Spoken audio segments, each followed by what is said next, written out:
오늘 제목은 신의 선의 율법 언약이라는 제목으로 하겠습니다. 본문은 출애굽기 19장 1절에 11절까지 구약성경 111페이지 제가 봉독하겠습니다. 이스라엘 자손이 애굽 땅에서 나올 때부터 제3월 곧 그때에 그들이 시내 광야에 이르니라. 그 출애굽에서 3개월 후에 시내산에 도착했다 이거죠.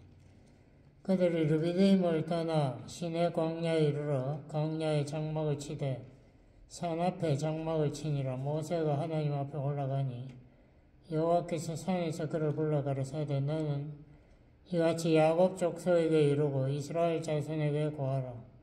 나의 애굽 사람에게 어떻게 행하였음과 내가 어떻게 독수리 날개로 너희를 업어 내게로 인도하였음을 너희가 보았느니라.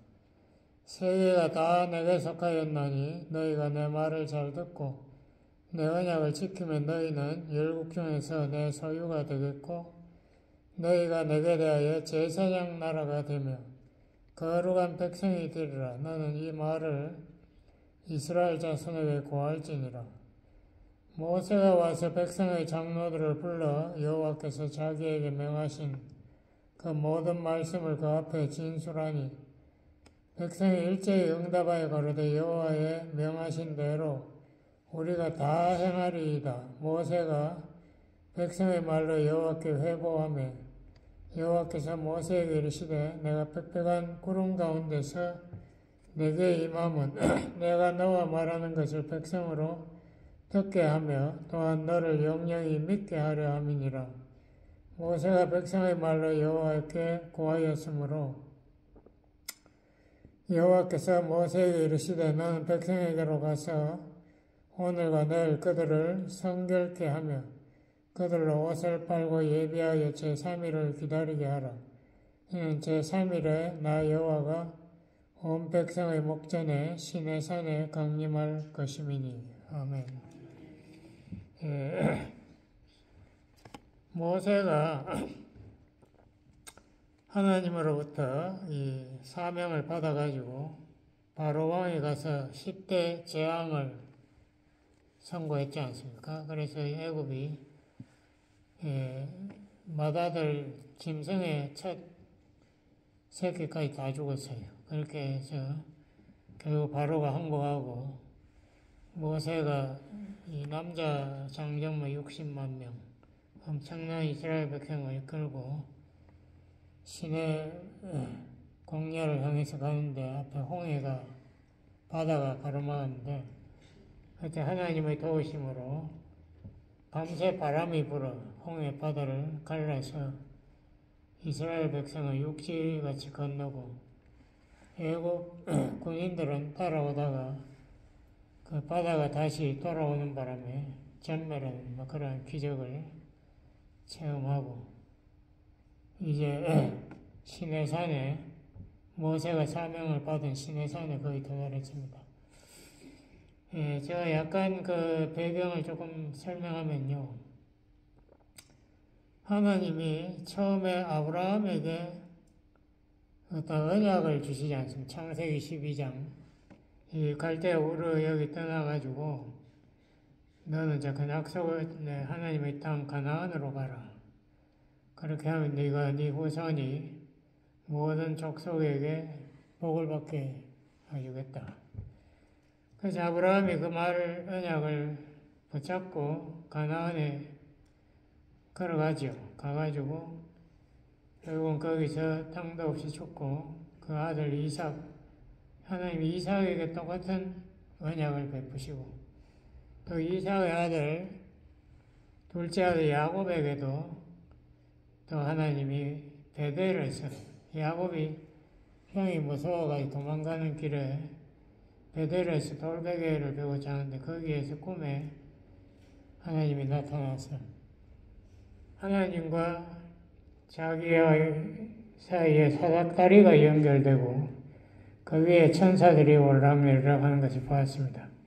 그런데 하나님이 야곱에게 약속하죠. 너희 후손과 지상의 온 족속이 내 후손을 통해서 복을 받게 하겠다.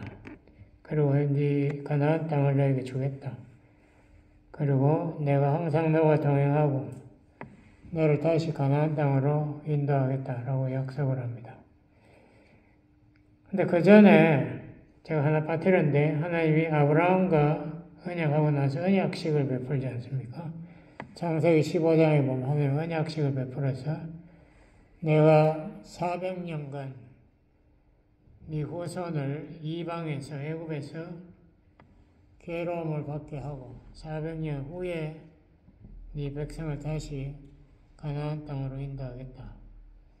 그래서 이 하나님의 사람들은 이 시련을 통해서 하나님의 사역을 하는 훈련을 준비를 하나님 반드시 시킨다는 것을 보여줍니다.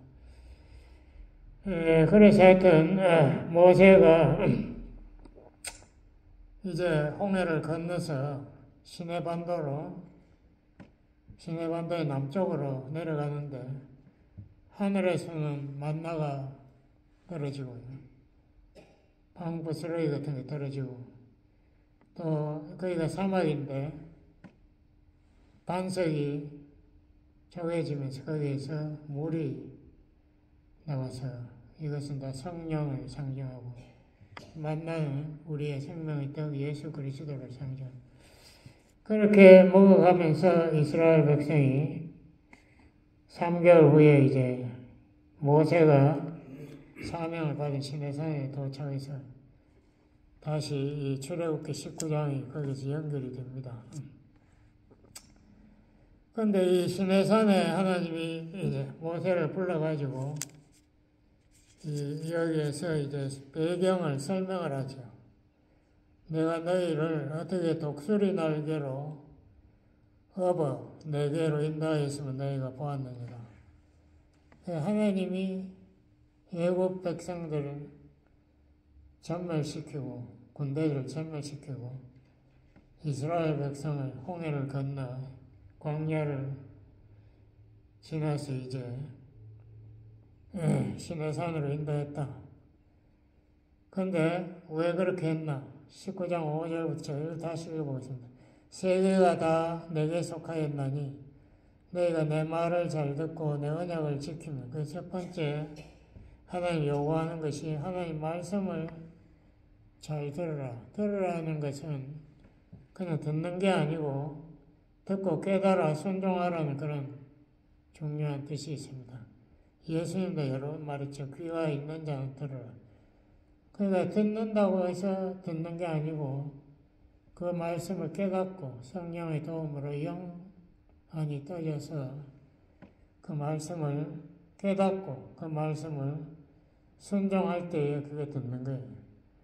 너희가 내 말을 잘 듣고 내 언약을 지키면 순종하면 너희는 열국 중에서 내 소유가 되겠고 그 첫 번째 하나님의 약속이 너희들은 나의 특별한 백성 그러니까 이방 열국 모든 민족 중에서 너희만 특별히 나의 선택된 선민, 선택된 민족이 되겠고 너희가 내게 대하여 제사장 나라가 되며 그러니까 제사장 나라가 또 왜 필요한가?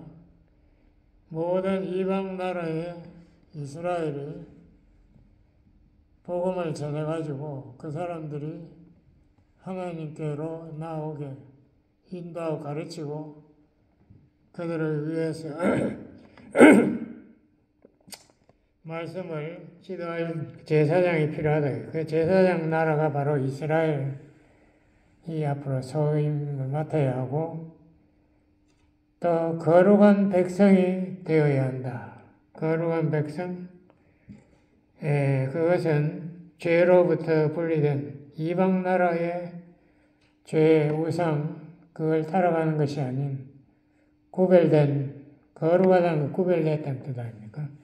하나님의 모습을 닮아가는, 하나님의 말씀을 따라가는 특별히 선택된 민족이 되게 하겠다. 그렇게 할 때 이스라엘 백성이 8절에 보니까 백성이 일제히 응답하여 가로되 여호와의 명하신 대로 우리가 다 행하리이다. 이게 정말 웃긴다고 저는 생각하는 게 이미 이스라엘 백성이 홍해를 걷는 것만 해도 자기네들 정말 목숨을 잃을 뻔했다가 살아난 건데 애국에서 노예 생활도 이제 벗어나고 그렇게 했는데도 이스라엘 백성들은 계속 불평했어요.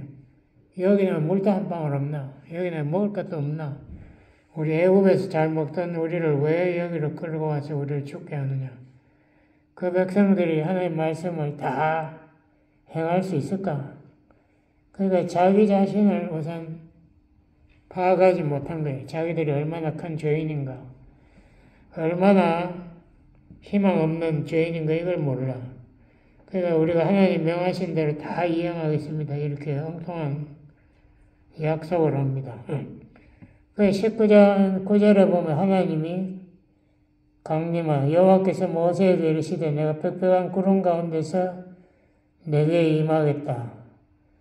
그러니까 하나님의 임재를 나타내는 여러 가지 방법인데 빛이 있을 수도 있고 연기가 있을 수도 있고 우레가 터진 소리가 나. 여기에는 빽빽한 구름 가운데서 하나님이 나타납니다. 내가 너와 말하는 것을 백성으로 듣게 하며 또한 너를 영영히 믿게 하려 함이라. 하나님께서 백성들이 자기가 임하는 것을 듣게 하며 또한 너를 영영히 그러니까 듣고 보아서 너를 영영히 믿게 하려고 한다.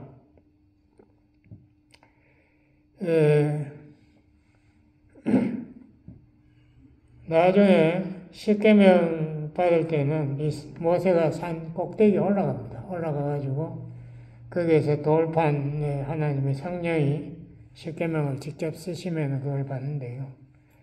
그때는 우레가 나고 번개, 나팔 소리, 연기 뭐 이런 온갖 하나님의 임재의 상징들이 나타나요. 그러니까 백성들이 두려워가지고 20장 19절을 보면 십계명 받을 때는 백성들이 두려워가지고 모세 보고 이렇게 이야기합니다. 20장 19절 모세에게 이르되 당신이 우리에게 말씀하소서 우리가 들으리이다. 하나님이 우리에게 말씀하시지 말게 하소서 우리가 죽을까 하나이다.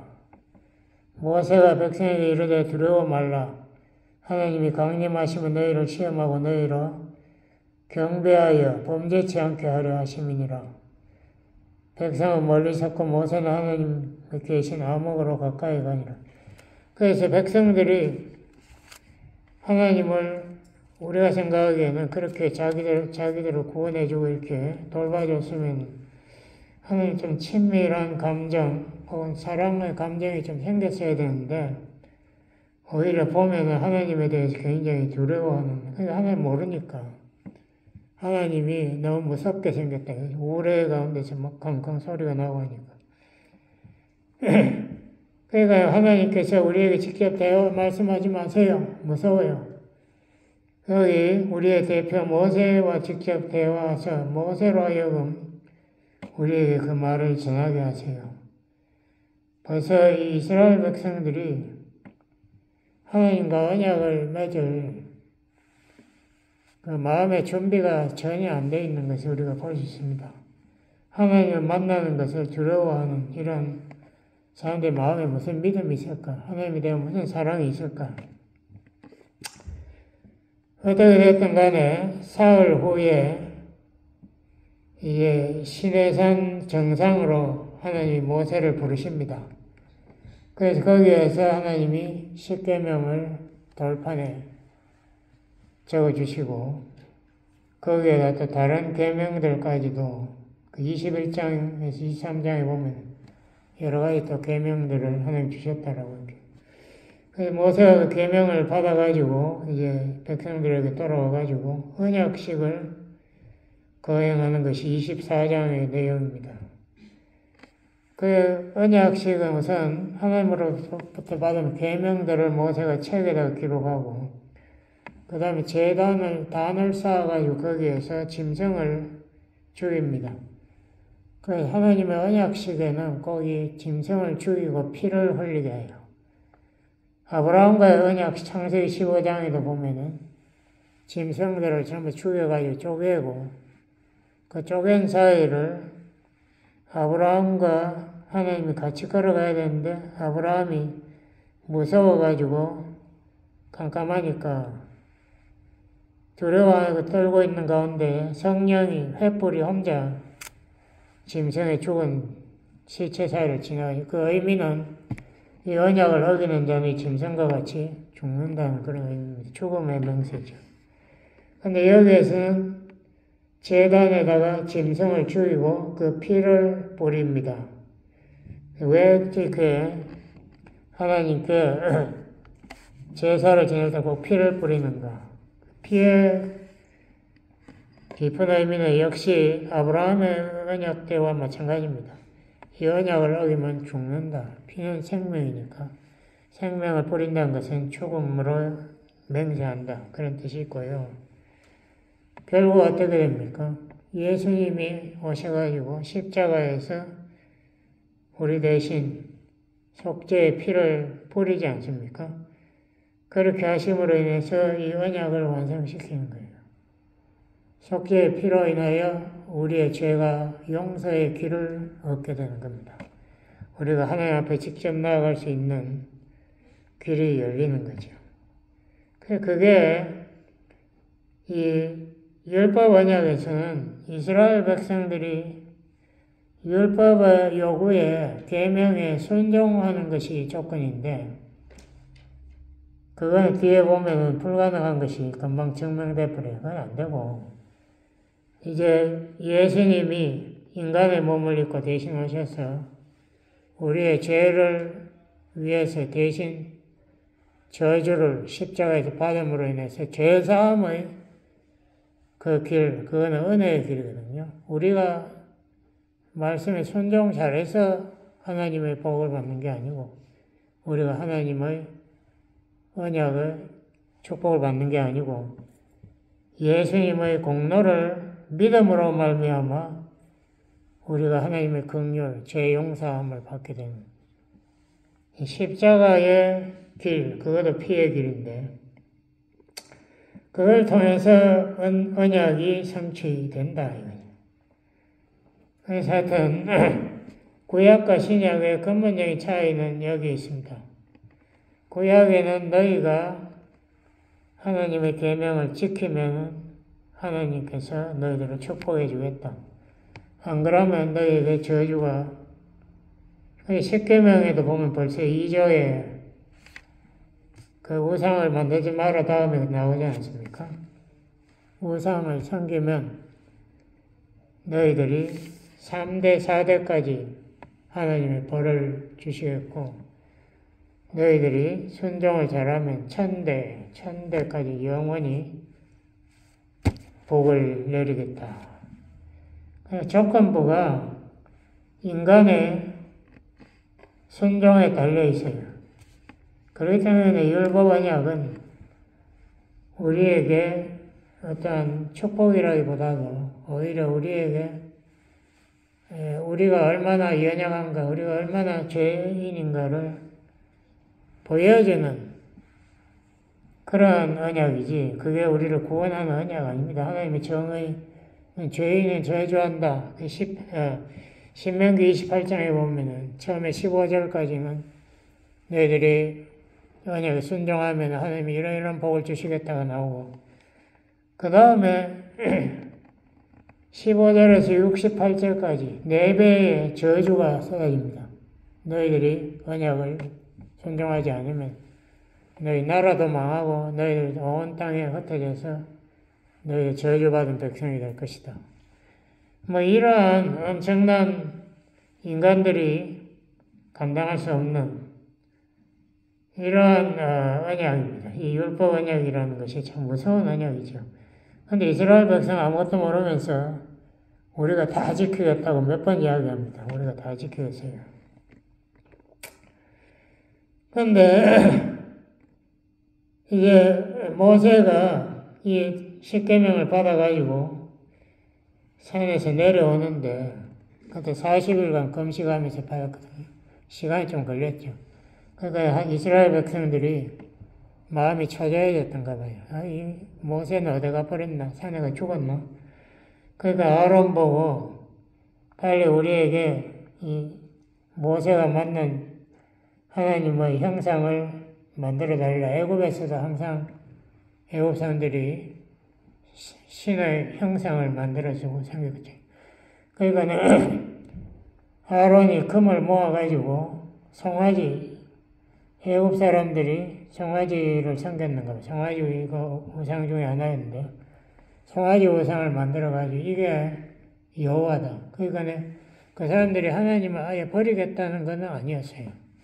근데 하나님의 모습을 우리에게 보여달라고 하니까 아론이 보여줄 재간이 없지 않습니까? 아론 하나님 누군지 잘 모르는데 그 송아지를 우상을 만들고 그 앞에서 춤을 추고 축제를 벌였다.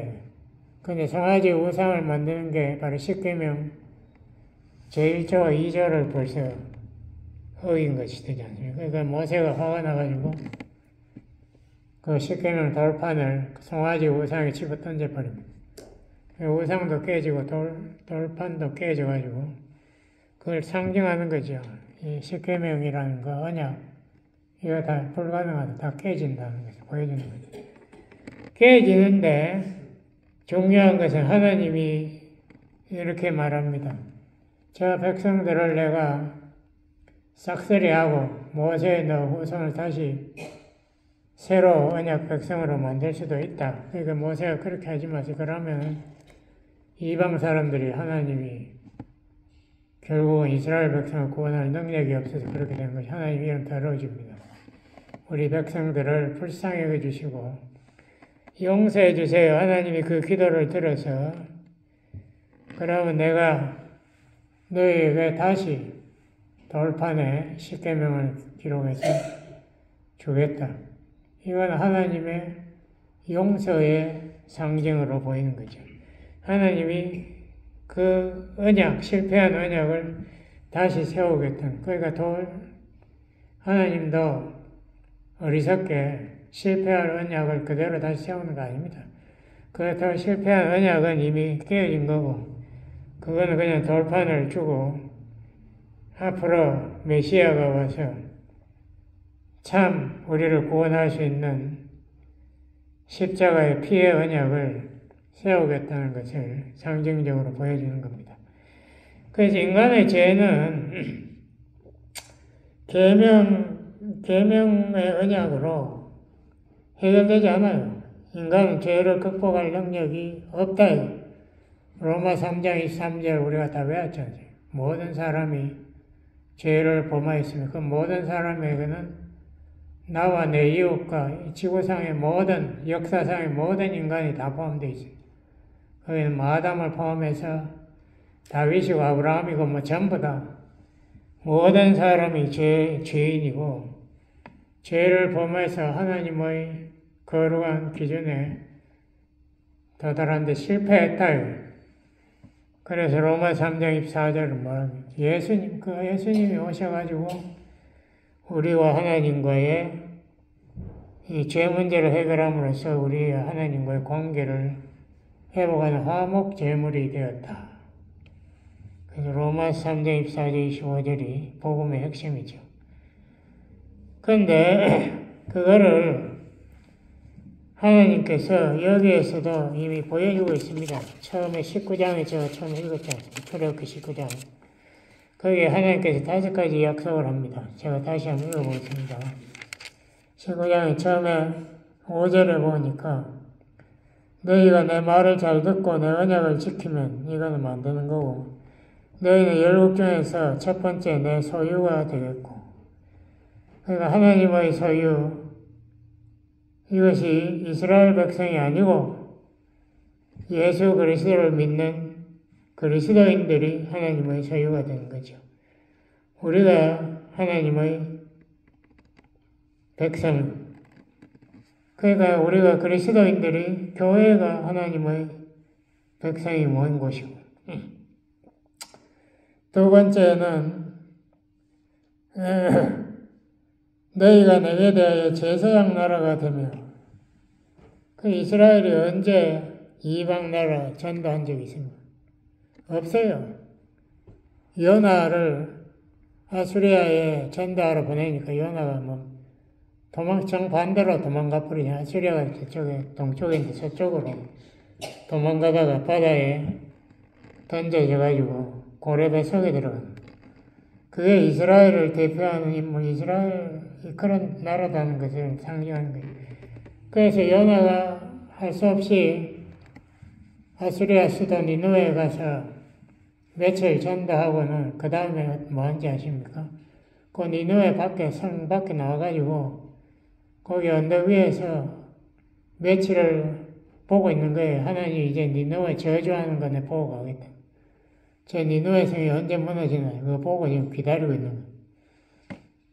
그때 하나님이 거기에서 박람굴이 자라고 해가지고 그 뜨거운 햇볕을 가려주니까 요나가 기뻐하다가 벌레가 와서 박람굴 그걸 씹어 먹어버리니까 요나가 분노해가지고 그늘이 없으니까 막 화를 내니까 하나님이 요나에게 꾸짖지 않습니다. 네가 박람굴 죽는 거 가지고 그렇게 화를 내느냐. 저 니느웨에 저 수십만 하나님 모르는 인간들이 회개하고 하나님의 저주를 피해서 구원받는 그것을 위해서 네가 기도해야 되지. 어떻게 네가 그렇게 그 사람 저주받는 거 기다리고 앉았니?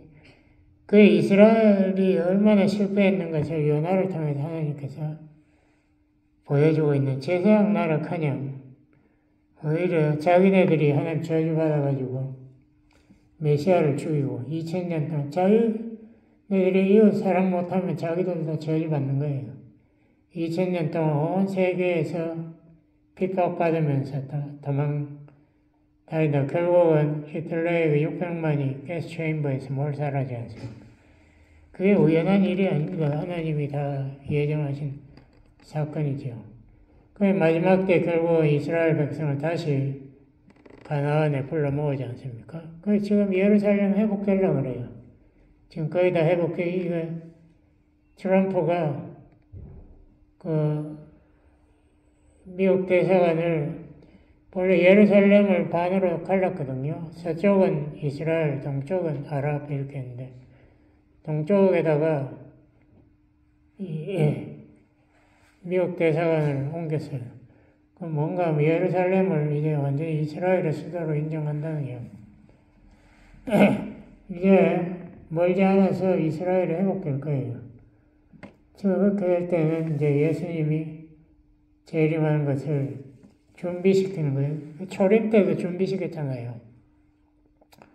초림 때도 바벨론 포로들을 돌려보내가지고 거기에 성전을 다시 세우고 거기에서 예수님의 태어나는 것을 준비시켜가지고 거기에서 교회가 나왔지만 지금도 이제 이스라엘 백성들이 돌아와서 적그리스도가 나오면 적그리스도가 예루살렘에다가 하나님의 성전을 세울 겁니다.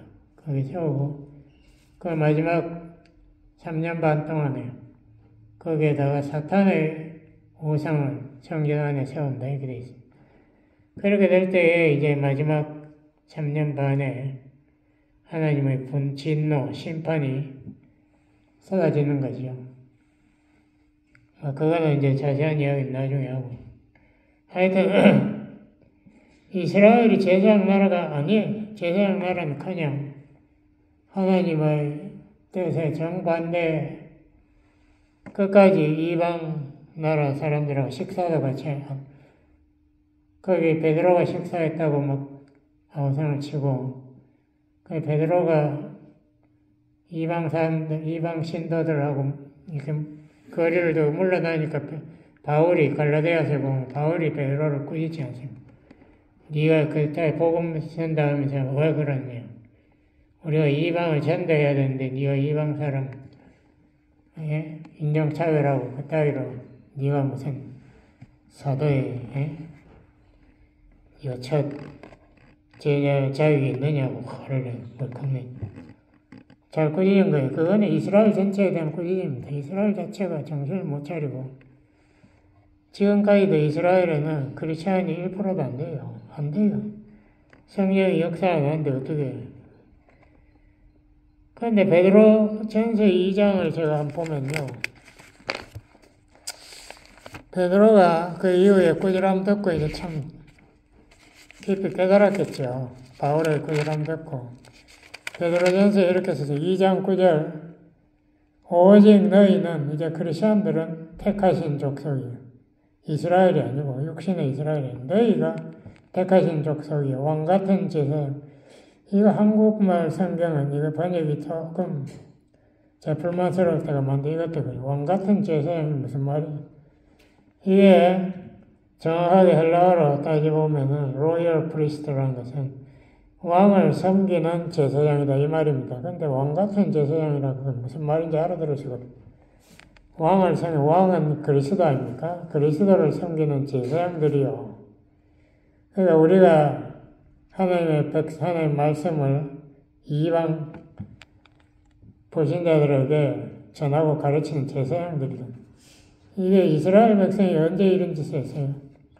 거룩한 나라예요. 하나님 말씀대로 순종하는 하나님의 나라, 하나님의 백성, 교회가 그렇게 된 거죠. 우리가 하나님의 모습을 보여주는 백성이 되면 그 거룩한 나라가 돼서 그의 소유된 백성이니 너희를 어두운 데서 불러내어 그의 귀한 빛에 들어가게 하신 자의 아름다운 덕을 선전하고 귀한 빛은 복음입니다. 복음의 빛에 들어가게 하신 아름다운 덕을 선전하게, 전도하게 하려 하심이라.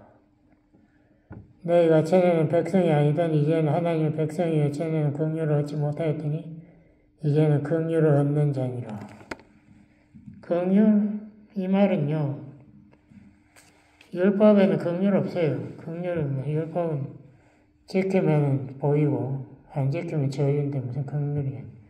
긍휼은 은혜에 긍휼이 있습니다. 그래서 하나님이 모세에게 자기의 이름을 선포하지 않습니까? 출애굽기 거기 보시면은 34장 6절 7절에 제가 시간이 많이 됐는데 그래도 그건 워낙 성경의 핵심 구절이니까 이건 34장 6절 7절 하나님이 여호와 이름을 반포하실세 여호와께서 그의 모세 앞으로 지나시며 반포하시되 여호와라 여호와라 자비롭고 은혜롭고 노하기를 더디하고 인자와 진실이 많다가 충만한 하나님이로다. 하나님의 핵심은 인자와 진실인데 인자, 헤셋 이거를 여러 가지로 해석하는데요. 요한은 이거를 은혜로 해석해 버렸어요. 요한복음 2장 14절에 보면 예수 그리스도 육신으로 오셨지만 그 육신의 모습을 보니 그 안에 은혜가 충만하더라. 은혜와 진리가 진리는 수식어고 은혜가 충만하다. 이거 구약에서는 인자, 사랑이 충만하다. 헤셋은 은혜라는 뜻도 똑같이 있어요. 구약 사전체에 보면. 이것을 은혜로 해석하는 게 옳다고 저는 생각하는 게 왜냐하면 요한이 그렇게 해석했으니까. 은혜가 충만하다. 율법을 주신 하나님이지만은 실질적으로 그에게는 은혜가 충만하고 그에게는 자비와 노하기를 더디하고 인자가 충만하신 그리고 긍휼이 충만하신 그의 진짜 모습에는 은혜가 넘친다 이 말입니다. 우리가 하나님의 은혜와 용서가 이 출애굽기 34장 6절 7절에 적혀 있습니다. 자, 우리가 구약과 신약의 핵심적인 차이 하나는 우리가 하나님의 정의를 강조하는 율법이냐 또 하나는 하나님의 긍휼, 은혜를 강조하는 그리스도의 십자가 언약 이 두 가지가 있는데요. 백성들이 해야 할 태도가 뭔가 우리가 이거에서 제일 중요합니다. 이걸 착각한 사람은 아직도 십계명을 지켜야 된다고 생각하시는데 지키지 못한다니까. 자꾸 위선자가 되려고 우상을 치는데 그게 아니고 구약의 백성들, 이스라엘 백성이 실패한 이유는 신약 성경에 다 적혀 있어요. 히브리서 3장 제가 그것도 읽어보겠습니다. 워낙 중요하니까 제가 읽어야 돼요. 히브리서 3장 19절에 보면 이러보건대 이스라엘 백성이 믿지 아니함으로 너희 들어가지 못한 것이라. 그래서 약속의 땅에 처음에 들어갈 때 실패했잖아요. 가데스 바네아에서 이 정탐꾼의 10명의 이야기를 듣고 이스라엘 백성이 무서워서 못 들어가겠대요. 그러니까 그 세대가 사막에서 몰살했죠. 못 들어갔는데 왜 못 들어갔는가? 믿지 아니함으로. 히브리 4장 2절에도 그 똑같은 말이 또 나와요. 저희와 같이 우리도 복음 전함을 받은 자이나 그러나 그 들은 바 말씀이 저희에게 유익되지 못한 것은 듣는 자가 믿음을 화합지 아니함이라. 이미 믿는 우리들은 저 안식에 들어간다. 그러므로 우리가 구약과 신약의 차이점은 믿음에 있어요. 순종이 아니고 믿음. 우리는 그리스도의 공로, 그것이 우리에게 하나님이 은혜, 긍휼을 주시는 도구가 되고요. 우리가 제 책임은 그 은혜를 믿는 거예요. 믿음으로 하나님의 도움을 받아서 우리의 새 마음을 받아가지고 성령의 도움으로 우리가 말씀을 순종하게 변화되어 가는 거지. 그것도 점점 변화되어 가는 거지. 우리가 지금 순종한다. 그거 엉터리입니다. 나 죄 안 짓는다고 주장하는 크리스천들 있어요. 그거 거짓말이에요. 우리가 그런 거는 듣지 않아요. 감리교는 그런 파가 있습니다. 요한 웨슬레가 주장했어요. 내가 성령의 은혜 받고 받으면 우리는 죄를 안 짓는다고. 그거죠. 죄가 뭔지도 모르면서. 죄는 나쁜 짓만 하는 거 죄가 아니고 좋은 짓 안 하는 것도 죄예요. 감사 못하는 것도 죄예요. 우리가 하나님을 증거 못하는 것도 죄예요. 모든 죄에 지가 언제 그런 걸 항상 하고 있었나? 그 불가능한 것을 자꾸 착각하지만 그게 아니고 예수의 공로, 예수가 완성하신 그 은혜의 길을 믿는다. 이게 우리의 책임이에요. 우리는 믿음으로 나아가는 겁니다. 기도하시겠습니다. 아버지 하나님 감사합니다.